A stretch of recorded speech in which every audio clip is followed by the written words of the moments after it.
బెండకాయ మసాలా కర్రీ.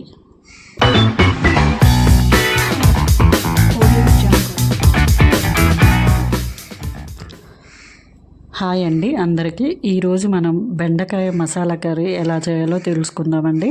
ఇక్కడ నేను 1/2 కేజీ బెండకాయలు తీసుకొని ఇలా కడిగానండి, చూడండి. తర్వాత వీటిని మరీ చిన్నగా కాకుండా ఇలా కొంచెం పెద్దగా ఈ సైజులో కట్ చేసుకున్నాను. నేను మీకు చూపిస్తున్న విధంగా అన్నీ ఇలా కట్ చేసుకున్నానండి. తర్వాత కళాయి పెట్టి ఆయిల్ వేసి అందులో ఈ ముక్కల్ని వేయించుకోవాలండి. మరీ గట్టిగా వేయించుకోకూడదండి, జస్ట్ వేగితే సరిపోతుందండి. నేను మీకు ఇక్కడ చూపిస్తాను ఎలా వేయించుకోవాలన్నది. ఇక్కడ నేను బెండకాయని 2 భాగాలుగా తీసుకున్నానండి. ఒకసారి కొంచెం వేసి వేయించి మళ్ళీ ఇంకొంచెం వేసి వేయించుకున్నానండి. చూడండి, ఇలా వేయించుకుంటే సరిపోతుందండి.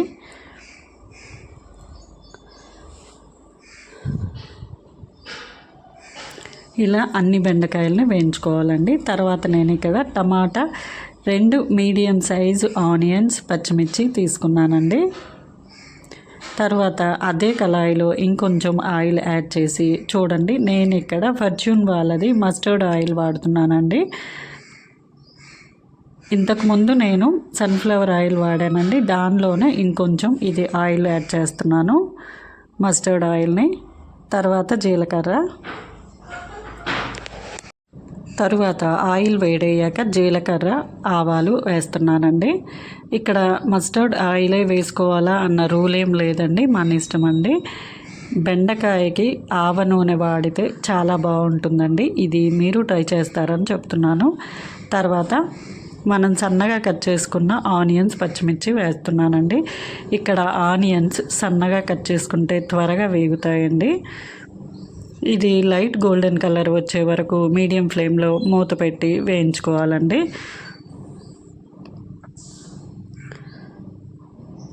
చూడండి, ఇలా కలర్ వచ్చేంత వరకు వేయించుకోవాలి. చూడండి,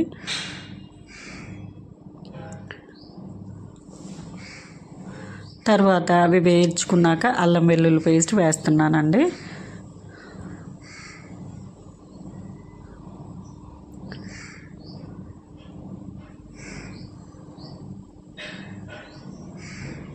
చూడండి, అల్లం వెల్లుల్లి కొంచెం వేగాలండి, పచ్చి వాసన పోయేంత వరకు వేయించుకోవాలి.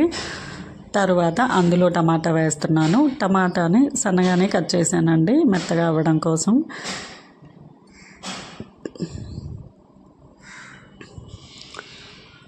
ఎప్పుడు ఒకేలాగా కాకుండా అప్పుడప్పుడు బెండకాయని ఇలా డిఫరెంట్గా ట్రై చేస్తే ఇంట్రెస్ట్ ఉంటుందండి. తర్వాత ఇందులో పసుపు, ఉప్పు వేసి ఒకసారి కలిపి మూత పెట్టి మీడియం ఫ్లేమ్లో టమాటా మెత్తగా అయ్యేంత వరకు మగ్గించుకోవాలండి.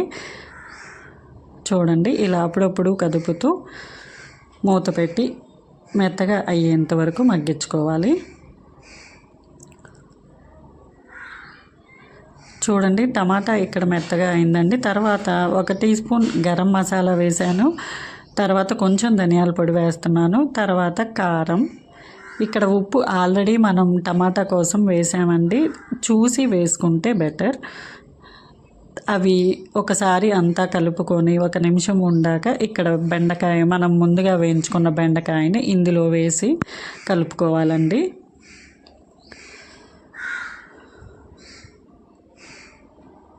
చూడండి, దీనిలో కొత్తిమీర వేసి స్టవ్ ఆఫ్ చేసుకోవడమేనండి. ఇది అంతా కలుపుకొని 1 నిమిషం వేడైతే సరిపోతుందండి, ఎక్కువ టైం ఉంచాల్సిన అవసరం లేదు.